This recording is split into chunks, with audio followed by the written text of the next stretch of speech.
गर्मी में दाल चावल आम की चटनी खाने वाला ससुराल। पता नहीं क्यों फिर से सासू माँ ने बाहर से सामान लाने से मना कर दिया, और मेरे पतिदेव भी इतने महान हैं कि मेरी कोई बात सुनने को तैयार ही नहीं है। ऊपर से इस दाल चावल ने भी मेरा दिमाग खराब कर दिया है। अब इसके साथ हर रोज कच्चे आम की चटनी भी पीसनी होगी। प्रीति दाल चावल बना रही थी और उसके साथ वो आम की चटनी भी सिलबट्टी पर पीस रही थी। आम की चटनी सिलबट्टी पर बनाते हुए, एक तो रोज रोज इस सिलबट्टी पर चटनी पीसते रहो, इसके अलावा तो मुझे और कोई काम नसीब ही नहीं होता है। वहीं दूसरी तरफ शांति रमेश से उदास होकर कहती है, मैंने बहू को बाहर का खाना लाने से मना कर दिया। हालांकि मुझे भी बहुत बुरा लग रहा है, लेकिन अभी हम कुछ नहीं कर सकते। अभी हमें इन सब चीजों पर कंट्रोल करना होगा। बहू को तो अभी मैं सच भी नहीं बता सकती। अगर उसे पता चल गया तो वो भी बेचारी बेवजह परेशान हो जाएगी, इसलिए मैं अभी उसे कुछ भी इस बारे में नहीं बताना चाहती। कोई बात नहीं, इतना परेशान होने की जरूरत नहीं है। वैसे भी कुछ ही समय की बात है, जब सब ठीक हो जाएगा तब तुम बहू को सारी बात बता देना। वैसे सच कहूं तो भाग्यवान, आज तो मेरा भी कुछ अलग खाने का मन कर रहा है। हम सिर्फ दाल चावल खाते हैं रोज रात को। आज खाने में रोटी और आलू की सब्जी भी बनवा लेना। हाँ सही कह रहे हो, चलो बनवा लेते हैं। वैसे भी कुछ दिन एडजस्ट करना था और अब कुछ दिन और की बात रह गई है। बस भगवान की कृपा से सब ठीक हो जाए, उसके बाद तो कोई परेशानी ही नहीं होगी। फिर तो मैं पूरी रसोई की जिम्मेदारी अच्छे से बहू के हाथ में ही सौंप दूंगी। आखिर ऐसी क्या वजह थी जिसकी वजह से प्रीति एक तरफ इतना गुस्सा हो रही थी और साथ में उसे दाल चावल और उसके साथ में आम की चटनी बनाने में भी गुस्सा आ रहा था। वहीं दूसरी तरफ शांति और रमेश किस मजबूरी के बारे में बात कर रहे थे, जानने के लिए चलते हैं समय में थोड़ा पीछे। दाल चावल और उसके साथ आम की चटनी का कॉम्बिनेशन तो मुझे बहुत अच्छा लग रहा है। बेटा, तुमने तो आम की चटनी बहुत ही ज्यादा स्वादिष्ट बनाई है। तुम्हारे हाथों में तो जादू है। तुम्हें पता है मुझे बचपन से ही आम बहुत ज्यादा पसंद है, और मैं तो बचपन में आम की सब्जी बहुत खाती थी। साथ में आम की सब्जी को ठंडा करके खाने में तो और अच्छा लगता है। फ्रिज में रखी हुई आम की चटनी और उसके साथ रोटी खाओ, ओहो, गर्मी में क्या ही मजा आ जाता है। जी मम्मी जी, मुझे भी आम की चटनी बचपन से बहुत पसंद है। मेरी नानी तो आम की चटनी ऐसी बनाती थी, उनकी जैसा स्वाद तो मैं आज तक नहीं बना पाई। लेकिन भाभी, आपने भी बहुत स्वादिष्ट चटनी बनाई है, और आप कहना चाहती हैं कि आपकी नानी इससे भी स्वादिष्ट चटनी बनाती थी? फिर तो आपको खाकर मजा ही आ जाता होगा। हाँ भाभी, वाकई आपने लाजवाब चटनी बनाई है। आप मेरे लंच में तो एक्स्ट्रा चटनी पैक कर देना। ठीक है, मैं पैक कर दूंगी। उसके बाद प्रीति सभी का टिफिन पैक करती है और वो सब अपने अपने काम पर चले जाते हैं। इसके बाद प्रीति सबसे पहले रसोई में जाकर रसोई साफ करती है, उसके सारे बर्तन धोती है। सभी को मेरे हाथ की आम की चटनी कितनी अच्छी लगती है, लेकिन हर रोज सिलबट्टे पर आम की चटनी बनाने में तो मेरी हालत खराब हो जाती है। आज एक काम करूंगी, रात को मशीन में ही पीस करके रख दूंगी। ऐसा सोचने के बाद प्रीति रसोई से बाहर आती है और उसके बाद वो घर का सारा काम खत्म करती है। इस तरह शाम हो जाती है और शाम को जब सब घर वापस आ जाते हैं तो प्रीति फिर से रसोई में खाना बना रही थी। चलो, चावल तो पकाने के लिए मैंने गैस पर रख दिए हैं। वहीं दूसरी तरफ दूसरे गैस पर कुकर में दाल भी उबल गई है और उसके लिए तड़का तैयार करना है। अब प्रीति प्याज और टमाटर काट लेती है और उसके साथ आम को भी अच्छे से काट लेती है। सारी चीज अच्छे से काटने के बाद प्रीति एक कढ़ाई में तेल डालकर सबसे पहले तो दाल के लिए तड़का तैयार करती है। वो तेल में करी पत्ता, जीरा और दालचीनी डालकर उसमें प्याज, टमाटर और मिर्च मसाले डालने के बाद उसे अच्छे से भूनकर उसे मिक्स करना शुरू करती है और इस तरह दाल का तड़का तैयार हो जाता है। वहीं दूसरी तरफ वो मिक्सी निकालती है और उसके बाद जार के अंदर वो कच्चा आम, उसके साथ थोड़ी सी प्याज और हल्का सा नमक डालकर, थोड़ी सी मिर्ची और 2 लहसुन की कलियां, साथ में थोड़ा सा गुड़ डालकर उसे मिक्सी में अच्छे से पीस लेती है। देखा, मिक्सी में कितनी जल्दी काम हो गया, वरना यहाँ पर तो मैं हाथ से चटनी बनाने में ही लगी रहती बस। इसके बाद प्रीति सभी को खाना परोसती है, लेकिन जैसे ही सब आम की चटनी खाते हैं तो उन्हें उतना कुछ स्वाद नहीं लगता। बेटा, आज कुछ इतना मजा नहीं आ रहा है, तुमने चटनी में ऐसा क्या कर दिया? हाँ भाभी, सुबह तो चटनी एकदम लाजवाब लग रही थी, लेकिन अभी तो ऐसा लग रहा है जैसे कि बस इसकी सारी ही जान निकाल दी हो। हाँ बेटा, खट्टे मीठे पान का स्वाद तो आ रहा है, लेकिन वो मजा नहीं आ रहा है जो एक चटनी खाने में आता है। अरे अब मैं क्या करूं? ऐसे तो सबको पता चल जाएगा कि मैंने मिक्सी में ही चटनी बनाई है। सच बता दूं क्या? सच बताऊंगी तो इन्हें बुरा तो नहीं लगेगा और मुझे डांट तो नहीं पड़ेगी। तभी चटनी को ध्यान से देखने के बाद शांति कहती है, मैं समझ गई, तुमने चटनी आज सिलबट्टे पर नहीं बल्कि आज तुमने चटनी मिक्सी में बनाई है। लो जी, फंस गई मैं तो। देखो बेटा, हमें मिक्सी की चटनी बिल्कुल भी अच्छी नहीं लगती। हम तो शुरुआत से ही सिलबट्टे की चटनी खाते आए हैं। इतने साल हो गए, हमने तो मिक्सी की चटनी की तरफ मुंह मोड़कर भी नहीं देखा है, इसलिए तो मुझे पहचानने में थोड़ी सी देर हो गई। जी ठीक है मामी जी, मैं आगे से ध्यान रखूंगी। अब प्रीति ने उस समय तो हाँ कर दी थी, लेकिन उसे नहीं पता था कि ये हर रोज का होने वाला है। प्रीति को अब हर रोज ही सुबह, दोपहर और शाम तीनों समय में खाने के लिए कच्चे आम की चटनी सिलबट्टे पर पीसनी पड़ती थी। मैं तो सच में परेशान हो गई हूँ। सुबह शाम बस सिलबट्टे पर आम की चटनी पीसते रहो। पता नहीं इनको इसके अलावा और कुछ खाने में मजा नहीं आता क्या? अरे आज तो सबके लिए आलू के पराठे बना रहे थे, तो उसके साथ भी इन्हें आम की ही चटनी खानी है। आम की चटनी पीसने के बाद प्रीति सबके लिए गर्मा गर्म आलू के पराठे बनाती है और सबको खाना परोस देती है।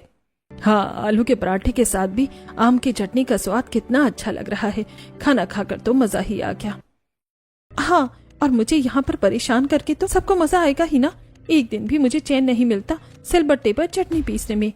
उसके बाद सब खाना खा लेते हैं। प्रीति घर का बाकी काम करती है। तब प्रीति शांति के पास जाती है, जो हॉल में बैठकर टीवी देख रही थी। मामी जी, मुझे सब्जी लानी है, तो बता दीजिए क्या क्या लेकर आना है। प्रीति शांति को बोलती है, लेकिन शांति तो कहीं और ही ख्यालों में खोई हुई थी, इसीलिए उसे कुछ भी सुनाई नहीं देता, जिसकी वजह से प्रीति शांति को दोबारा बोलने की कोशिश करती है। मम्मी जी, मम्मी जी, मम्मी जी कहाँ खो गई है? शांति को बार बार बोलने के बाद ही एहसास होता है कि प्रीति उसे बोल रही है। तब शांति हड़बड़ाते हुए कहती है, हाँ बेटा, बोलो क्या बात है? मम्मी जी, क्या कोई परेशानी है? आप परेशान नजर आ रही हैं। नहीं बेटा, कोई भी बात नहीं है। तुम बताओ, तुम क्या कह रही थी? मम्मी जी, मैं तो कह रही थी कि मुझे अभी बाजार जाना है, तो आप बता दीजिए कि बाजार से क्या क्या सब्जी लेकर आनी है।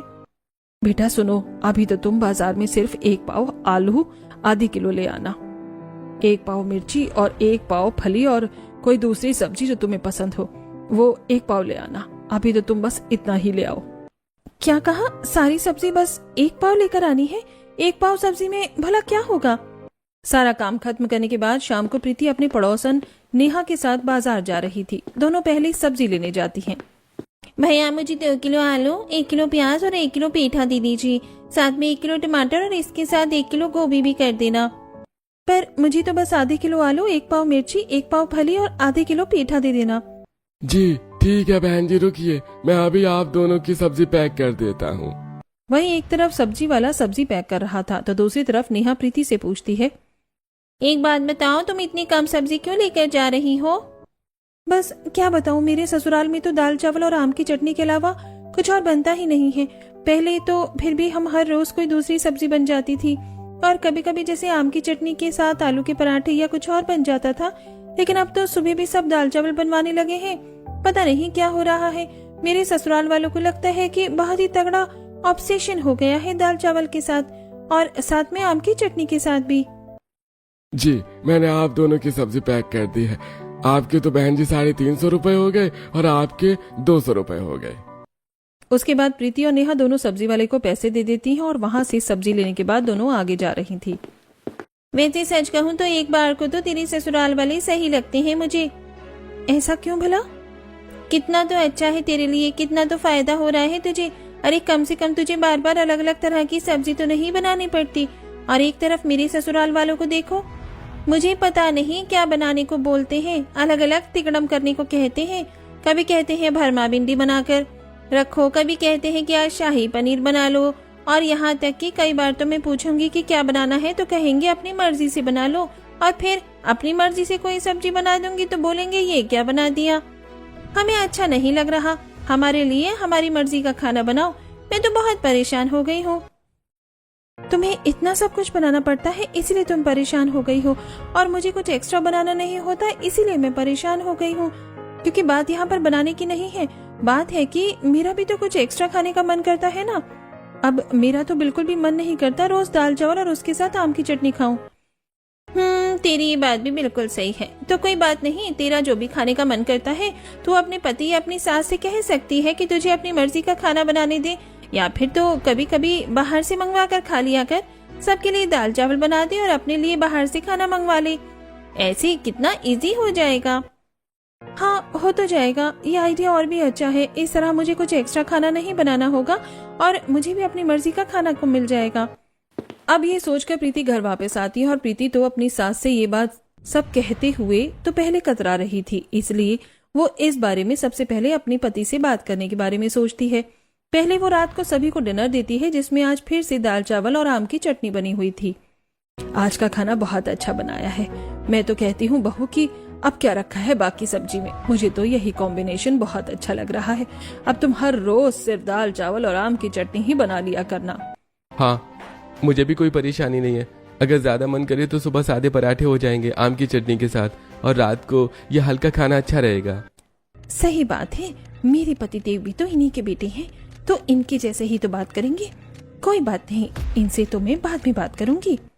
अब सब खाना खाने के बाद अपने कमरे में चले जाते हैं और वहीं दूसरी तरफ प्रीति रसोई का सारा काम खत्म करने के बाद जब रात को सोने के लिए अपने कमरे में जाती है तब वो रोहन से बात करती है। मुझे आपसे कुछ बात करनी है। हाँ कहो, क्या बात है? मैं कहना चाह रही थी कि मैं रोज रोज दाल चावल खाकर बोर हो जाती हूँ। मेरा कुछ अच्छा खाने का मन करता है, इसीलिए मैं कह रही थी कि आप मेरे लिए कल कुछ अच्छा सा खाने के लिए ले आना। बहुत दिनों से मेरा चटपटा खाने का मन कर रहा है। अच्छा, बस इतनी सी बात? ठीक है, मैं कल तुम्हारे लिए ले आऊंगा। Thank you so much, you are the best. लेकिन सबसे छुप कर लेकर आना, किसी को पता नहीं चलना चाहिए कि यहाँ पर क्या चल रहा है। हाँ बाबा ठीक है, तुम चिंता मत करो। उसके बाद प्रीति सो जाती है और अगले दिन वो खुशी खुशी पूरे घर का काम कर रही थी और इंतजार कर रही थी कि शाम को रोहन उसके खाने के लिए कुछ अच्छा लेकर आएगा। प्रीति रात का डिनर बना रही थी और खुशी से गुनगुना रही थी। वो आम की चटनी बनाने के लिए प्याज और आम काट रही थी। आज मैं ऊपर आसमान नीचे, आज मैं आगे समाना है पीछे, आज मैं ऊपर आसमान नीचे। इस तरह गाना गाते हुए प्रीति खाना बना रही थी। तब उसने सारी चीजें काट ली थी और अब वो सिलबट्टे पर चटनी पीस रही थी। काफी देर तक सिलबट्टे पर चटनी पीसने के बाद उसने जो गैस पर दाल चावल पकाने के लिए रखा था वो भी पक जाता है और उसके बाद वो कुछ गर्मा गर्म रोटी बनाती है और सभी को खाना परोसती है। सब बड़े मजे से खाते हैं। बेटा, हमारा खाना तो खत्म होने वाला है, तुमने अब तक खाना शुरू क्यों नहीं किया? मम्मी जी, मुझे भूख अभी नहीं लग रही है, मैं थोड़ी देर में खा लूंगी। अच्छा ठीक है बेटा, लेकिन समय पर खा लेना। जी ठीक है मम्मी जी। उसके बाद सब जब खाना खाकर वहां से चले जाते हैं और प्रीति रसोई में बड़ी खुशी से बर्तन धो रही थी। आज तो पता नहीं रोहन जी मेरे खाने को क्या लेकर आए होंगे। मुझे तो बहुत खुशी हो रही है, मुझे बस जल्दी से कमरे में जाकर देखना है। अब प्रीति प्लेट लेकर अपने कमरे में जाती है और रोहन को कहती है, चलिए जल्दी दीजिए। क्या देना है? अरे अब मजाक मत कीजिए, वैसे भी मेरी भूख के मारे जान निकली जा रही है और मैं पूरे दिन से इंतजार कर रही थी। जल्दी बताइए, आज आप बाहर से मेरे लिए खाने को क्या लेकर आए हैं? मैं तो बड़ी बेसब्री से इंतजार कर रही थी और मुझे तो बड़ी खुशी हो रही है। चलिए अब जल्दी से दे दीजिए। ये बात सुनने के बाद तो रोहन का मुंह बन जाता है और वो घबराते हुए कहता है, मुझे माफ करना, लेकिन मैं तो तुम्हारे लिए कुछ भी लाना भूल गया। क्या कहा? कहीं आप मजाक तो नहीं कर रहे हैं? देखिए, अगर आप मजाक कर रहे हैं तो ये बहुत ही गंदा मजाक है। मैंने आज पूरे दिन से इंतजार किया और अभी भी मुझसे सब्र नहीं हो रहा है। अब प्लीज जल्दी बता दीजिए क्या सच है। हाँ, मैं बिल्कुल सही कह रहा हूँ। मुझे माफ करना, लेकिन मैं लाना भूल गया, मुझे बिल्कुल याद ही नहीं रहा। अब बेचारी प्रीति ये सुनकर बहुत बुरा लगता है उसे, और उसे बहुत ज्यादा गुस्सा भी आता है क्योंकि वो सुबह से बेसब्री से इस चीज का इंतजार कर रही थी। क्या कहा? लाना भूल गई? एक दिन आप मुझे भी भूल जाओगे तो भी कह देना कि माफ करना, मैं आपको भूल गया हूँ। आपने मुझे बहुत बड़ा धोखा दिया है। भला ऐसा भी कोई किसी के साथ करता है क्या? आज मेरा दिल बहुत बुरी तरीके से टूट गया। आपने मेरे साथ बिल्कुल भी अच्छा नहीं किया। इतना कहकर प्रीति गुस्से में पैर पटकते हुए वहां से चली जाती है। अरे रुको तो सही, मेरी बात तो सुनो जरा। रोहन प्रीति को रोककर समझाने की कोशिश करता है, लेकिन प्रीति नहीं रुकती और रसोई में चली जाती है। प्रीति को बहुत ज्यादा भूख लग रही थी, इसलिए वो थोड़े से बचे हुए चावल में ही दाल डालकर उसके साथ कच्चे आम की चटनी मिलाकर खाने लगती है। कैसी किस्मत है मेरी, सुबह से चाट भल्ला खाने का इंतजार कर रही थी और घूम फिर कर वहीं से फिर दाल चावल पर आकर ही रुक गई हूँ मैं। जब खाना खाकर प्रीति वापस कमरे में जाती है तब रोहन उसे कहता है, अरे बाबा, मुझे माफ कर दो। आज तो मैं भूल गया, लेकिन अगली बार ऐसा नहीं होगा। अगली बार मैं तुम्हारे लिए पक्का कुछ अच्छा खाने को लेकर आऊंगा। जो तुम कहोगी वही खाने के लिए ला दूंगा। अच्छा ठीक है, मेरा चाप खाने का मन कर रहा है तो अगली बार चाप और नान लेकर आ जाना। हाँ ठीक है, अब तो गुस्सा थूक दो और आराम से सो जाओ। उसके बाद दोनों सो जाते हैं। फिर वही एक तरफ प्रीति को हर रोज में दाल चावल और आम की चटनी बनानी पड़ रही थी और दूसरी तरफ प्रीति हर रोज रोहन का बेसब्री से घर आने का इंतजार करती और सोचती कि शायद आज तो रोहन उसके लिए बाहर से खाने को कुछ लेकर आएगा। लेकिन ऐसे ही पूरा एक हफ्ता गुजर जाता है और रोहन उसके लिए एक भी दिन कुछ नहीं लेकर आ रहा था। ये सब जानने के बाद प्रीति को बहुत ज्यादा गुस्सा आता है। आप तो बस मुझे उल्लू बनाते हैं। मुझे तो लग रहा है कि मैं आपकी लाइफ में बिल्कुल भी इम्पोर्टेंट नहीं हूँ। आपको मेरे होने ना होने से कोई फर्क ही नहीं पड़ता है। आपको फर्क ही नहीं पड़ता कि आपकी पत्नी आपसे इतने दिनों से कुछ मंगवा रही है और मैं इतने दिनों से बेसब्री से इंतजार कर रही हूँ। हर रोज बस आप आकर एक शब्द कह देते हैं कि माफ करना, मैं तो भूल गया। हाँ, तो मैं अक्सर भूल जाता हूँ, मैं इसमें क्या कर सकता हूँ। आपके ऑफिस से निकलने के बाद भी मैंने आपके पास कॉल करके आपको याद दिलाया था, लेकिन उसके बाद भी आप भूल गए। हाँ, तो मैंने कहा था ना, मैं भूल गया तो भूल गया। इसमें इस बात को इतना बढ़ाने की क्या जरूरत है। आज के बाद मुझे आपसे कोई सामान नहीं मंगवाना है। कोई जरूरत नहीं है आपको कुछ भी लेकर आने की। कुछ नहीं खाना मुझे। उसके बाद प्रीति गुस्सा होकर सोने के लिए लेट जाती है, जिसे देखकर रोहन को बहुत बुरा लगता है। मुझे माफ करना, लेकिन अभी मैं तुम्हारे लिए कुछ नहीं कर सकता। मुझे बस थोड़ा सा टाइम दो, उसके बाद मैं तुम्हें सब सच बता दूंगा कि क्या चल रहा है। मैं चाहकर भी तुम्हारे लिए कुछ नहीं कर पा रहा हूँ। आखिर ऐसी क्या बात चल रही थी जो रोहन प्रीति से ये क्या छुपा रहा था और उसकी इच्छा के लिए वो उसकी मर्जी का कुछ भी नहीं ला पा रहा था। लेकिन क्योंकि अब अगले दिन फिर से प्रीति सबके लिए रसोई में दाल चावल बना रही थी। सुबह कम से कम पहले पराठे तो बन जाते थे, अब फिर से वही दाल चावल बन रहे हैं। अब बस बहुत हो गया। आज मैं अपनी सास से इस बारे में बात करके रहूंगी। अब प्रीति बहुत ज्यादा फ्रस्ट्रेट हो गई थी, इसलिए वो इस बारे में शांति से बात करती है। मम्मी जी, मैं तो हर रोज दाल चावल खाकर बहुत ज्यादा पक गई हूँ। इसके साथ चटनी भी सिर्फ एक ही बनती है, वो भी आम की ही चटनी। अब तो आपने सब्जी मंगवाना भी बहुत कम कर दिया है। क्या मैं आज सबके लिए शाही पनीर चाप की सब्जी बना सकती हूँ? बेटा, भला ऐसी सब्जी बनाने का क्या फायदा होगा जब घर में ऐसे कोई इसे खाएगा ही नहीं। तो फिर मम्मी जी, कम से कम मैं अपने लिए ही बाहर से खाना ऑर्डर कर लेती हूँ। ये बात सुनकर शांति को भी थोड़ा गुस्सा आता है। जब तुम्हें एक बार बोला है कि दाल चावल और आम की चटनी के अलावा कुछ और नहीं बनेगा, फिर तुम बार बार इस बात को क्यों लेकर आ जाती हो? शांति के डांटने के बाद प्रीति चुपचाप गुस्से में चली जाती है और अपना काम करने लगती है। वो दाल चावल और आम की चटनी बना रही थी। आम की चटनी सिलबट्टे पर बनाते हुए, एक तो रोज रोज इस सिलबट्टे पर चटनी पीसते रहो, इसके अलावा तो मुझे और कोई काम नसीब ही नहीं होता। बस बहुत हो गया। वहीं दूसरी तरफ शांति रमेश से उदास होकर कहती है, मैंने बहू को बाहर का खाना लाने से मना कर दिया। हालांकि मुझे भी बहुत बुरा लग रहा है, लेकिन हम कुछ कर भी नहीं सकते हैं। अभी हमें इन सब चीजों पर कंट्रोल करना होगा। बहू को तो अभी मैं सच भी नहीं बता सकती। अगर उसे पता चल गया तो वो भी बेचारी बेवजह परेशान हो जाएगी। इसीलिए मैं अभी उसे कुछ भी इस बारे में नहीं बताना चाहती। कोई बात नहीं, इतना परेशान होने की जरूरत नहीं है।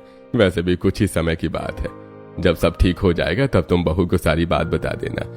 वैसे सच कहूं तो भाग्यवान, आज तो मेरा भी कुछ अलग खाने का मन कर रहा है। क्या हम सिर्फ दाल चावल खाते हैं रोज रोज रात को? आज खाने में रोटी और आलू की सब्जी भी बनवा लेना। हाँ, सही कह रहे हो। चलो बनवा लेते हैं। वैसे भी कुछ दिन एडजस्ट करना था और अब कुछ दिन की ही तो बात रह गई है। बस भगवान की कृपा से सब ठीक हो जाए, उसके बाद तो कोई परेशानी नहीं होगी। फिर तो मैं पूरी रसोई की जिम्मेदारी अच्छे से बहू के हाथ में ही सौंप दूंगी। आखिर यहाँ ये सब क्या चल रहा था जिसके बारे में प्रीति को कुछ भी नहीं पता था। अब प्रीति बहुत ज्यादा गुस्से में थी और जब वो नेहा के साथ शॉपिंग करने जाती है तब उसे सारी बात बताती है। तेरे ससुराल वालों का तो मुझे भी कभी कभी कुछ समझ नहीं आता है। कभी कुछ बोलते हैं तो कभी कुछ और बोलते हैं और खुद अपनी मर्जी का खाना खा रहे हैं और भला तुझे बाहर का खाना भी नहीं खाने देते। बिल्कुल सही कहा, लेकिन अब मैं अपनी मर्जी करूंगी। चलो हम दोनों बाहर कुछ खा कर आते हैं। उसके बाद प्रीति बाहर जाकर पहले गोलगप्पे खाती है और उसके बाद अपनी पसंद के मोमोज खाती है। इतने दिनों बाद प्रीति को बाहर का कुछ चटपटा खाकर बहुत अच्छा लगता है। आज जाकर मेरे मन को थोड़ी तृप्ति मिली है, वरना मैं तो बहुत परेशान हो गई थी। अब से मुझे सामान लाने के लिए जो भी पैसे मिलेंगे उसमें से मैं अपने लिए बाहर का खाना खाऊंगी। एक तरफ प्रीति ने ये फैसला किया था और वहीं दूसरी तरफ प्रीति ने एक और फैसला किया था। अब आज रात को जब वो दाल चावल बना रही थी, वैसे भी मुझे हर रोज इन लोगों के लिए दाल चावल और रोज सिलबट्टे पर चटनी पीस कर रखनी पड़ती है। तो एक काम करती हूँ, आज मैं एक्स्ट्रा चटनी और एक्स्ट्रा दाल चावल बनाकर रख देती हूँ। कल सुबह गर्म करके वही दे दूंगी। बार बार खाना बनाने का कष्ट कौन करे। अब प्रीति ऐसा ही करती है। जब वो आम की चटनी बना रही थी तो वो एक्स्ट्रा चटनी बनाकर रख देती है ताकि उसे अगले दिन फिर से बार बार चटनी नहीं बनानी पड़े, और साथ में वो दाल चावल भी एक्स्ट्रा बना लेती है। आधा सामान जो है फ्रिज में रख देती है और बाकी का सभी को खाने के लिए दे देती है। चलो खाना पीना तो हो गया, अब सोने चलते हैं। सब खाना खाकर अपने अपने कमरे में सोने चले जाते हैं और अगले दिन सुबह भी प्रीति सभी को वही रात के दाल चावल बने गरम करके दे देती है। खाना आज थोड़ा अजीब क्यों लग रहा है? हाँ, आज तो खाने का टेस्ट बहुत अलग लग रहा है। नहीं, कुछ भी तो अलग नहीं लग रहा है। आप लोगों को बस ऐसे ही वहम हो रहा होगा। अब कोई भी इस बात पर ज्यादा ध्यान नहीं देता और खाना खा लेता है। अब प्रीति ऐसा ही करती है, जब भी उसे खाना बनाना होता तो वो थोड़ा एक्स्ट्रा ही खाना बनाती ताकि दूसरे टाइम उसे दोबारा खाना ना बनाना पड़े, जिससे प्रीति को बड़ा अच्छा लग रहा था। चलो अब मुझे रात का खाना नहीं बनाना पड़ेगा, मैंने एक्स्ट्रा खाना बनाकर फ्रिज में रख दिया है। कितना अच्छा है, मेरा टाइम बच रहा है। अब रात को फिर से प्रीति सभी को बासी खाना परोसती है और अपने लिए 2 ताज़ा रोटी बनाकर खा लेती है। और वहीं दूसरी तरफ जब भी प्रीति बाजार से सामान लेने जाती, शॉपिंग करने जाती, तो खुद बाहर से कुछ भी अच्छा खा कर आती। चलो आज हम ढाबे में जाकर बढ़िया से पराठे खाते हैं। हाँ चलो। प्रीति खुद अब ढाबे पर या फिर बाहर से जाकर खाना खाती थी।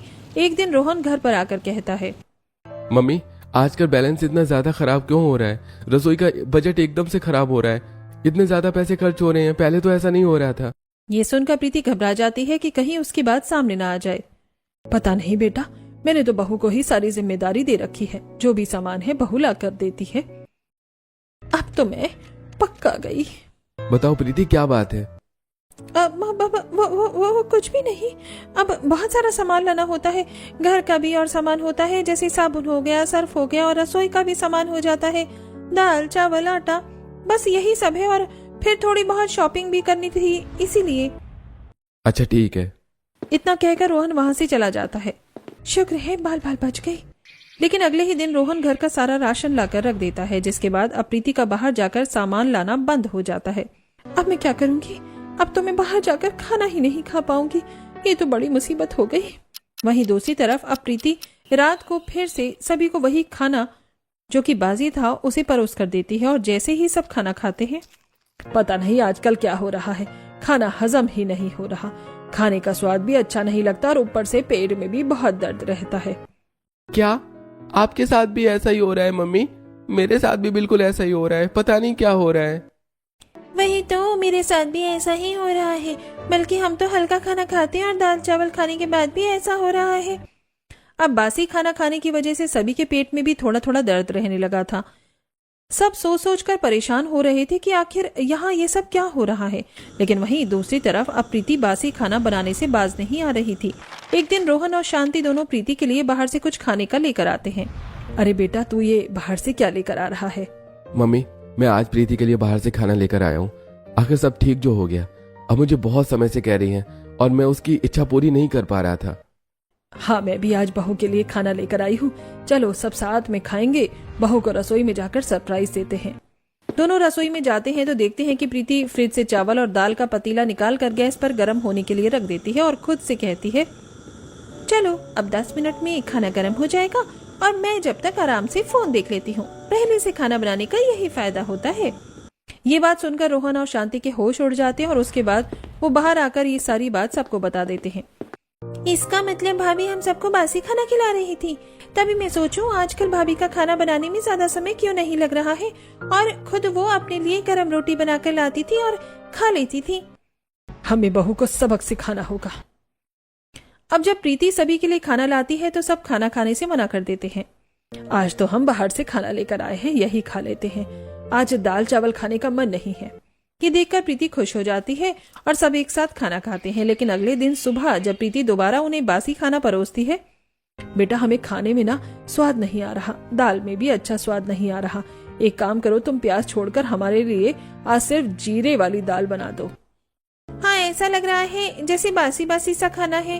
हाँ बेटा, तुम हमारे लिए दोबारा खाना बना दो। इस तरह सभी प्रीति को दोबारा खाना बनाने के लिए बोल देते हैं और प्रीति को दोबारा जाकर खाना बनाना पड़ता है। आज सबको क्या हो गया जो दोबारा खाना बनवा रहे हैं? प्रीति जब सबको दोबारा खाना बनाकर देती है तो सभी खाना खाते हैं। अब सभी हर रोज प्रीति के साथ ऐसा कर रहे थे।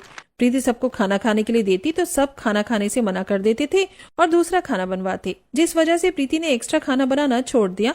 और अब जब वो गर्म खाना बनाकर देती थी तब भी सब उसे दोबारा खाना बनाने को कहते, जिसकी वजह से प्रीति परेशान हो जाती है और एक दिन कहती है, आप सब बार बार इस तरह खाना क्यों बनवाते हैं?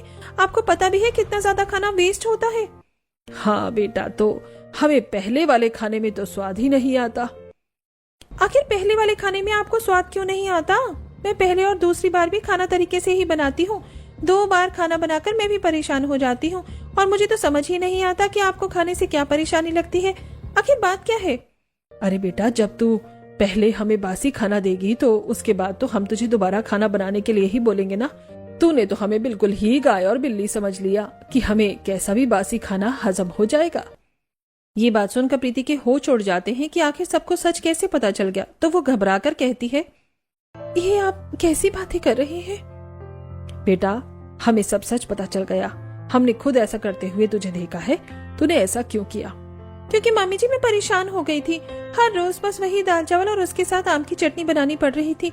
यहाँ तक कि मैं आपको और रोहन जी को भी कह चुकी थी कि मुझे ये सब खाना अच्छा नहीं लग रहा और मुझे कुछ अलग खाना है। लेकिन आपने भी मुझे डांट दिया और इन्होंने भी 1 हफ्ते तक मुझे झूठा दिलासा दिया।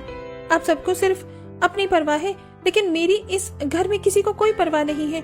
मुझे बहुत गुस्सा आ गया, इसीलिए मैंने ऐसा किया कि बार बार खाना बनाने से अच्छा है कि मैं शॉर्ट ट्रिक से एक बार में खाना बना लूं। पहले तो फिर भी घर में दूसरी सब्जी और पराठा बन जाता था, लेकिन अब नहीं बनता। ये बात सुनकर सबको बहुत बुरा लगता है। बेटा, हमें माफ करना। दरअसल पिछले 2 महीनों से हमारे घर में एक परेशानी चल रही थी। तुम्हारे पापा जी ने जितना भी पैसा था सारा इन्वेस्ट कर दिया था और वो इन्वेस्टमेंट हमें बहुत प्रॉफिट देने वाली थी, लेकिन एंड टाइम पर उनके दोस्त ने ही धोखा दे दिया, जिसकी वजह से घर में पैसों की थोड़ी दिक्कत चल रही थी और इसीलिए हम कोई भी एक्स्ट्रा खर्चा नहीं कर रहे थे। हाँ, इसीलिए मैं भी तुम्हारे लिए तुम्हारी पसंद का कुछ नहीं ला पा रहा था। क्या कहा?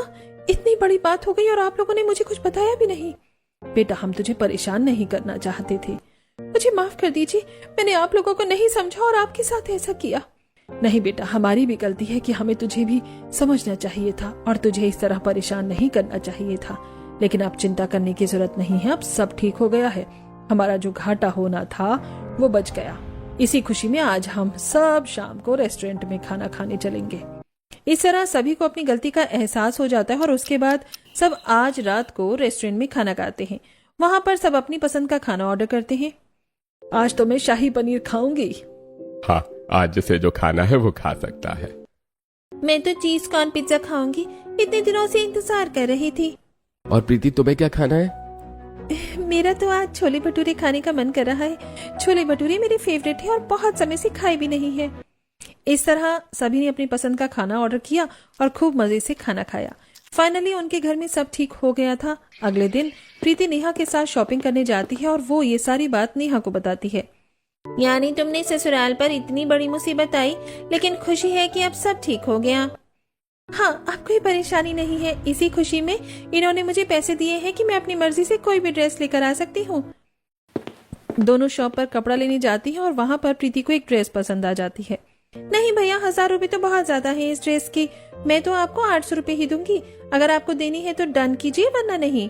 अच्छा ठीक है बहन जी, मैं पैक कर देता हूँ। दुकानदार कपड़े पैक कर देता है और उसके बाद नेहा और प्रीति कपड़े लेकर जब रास्ते से घर वापस आ रही थी।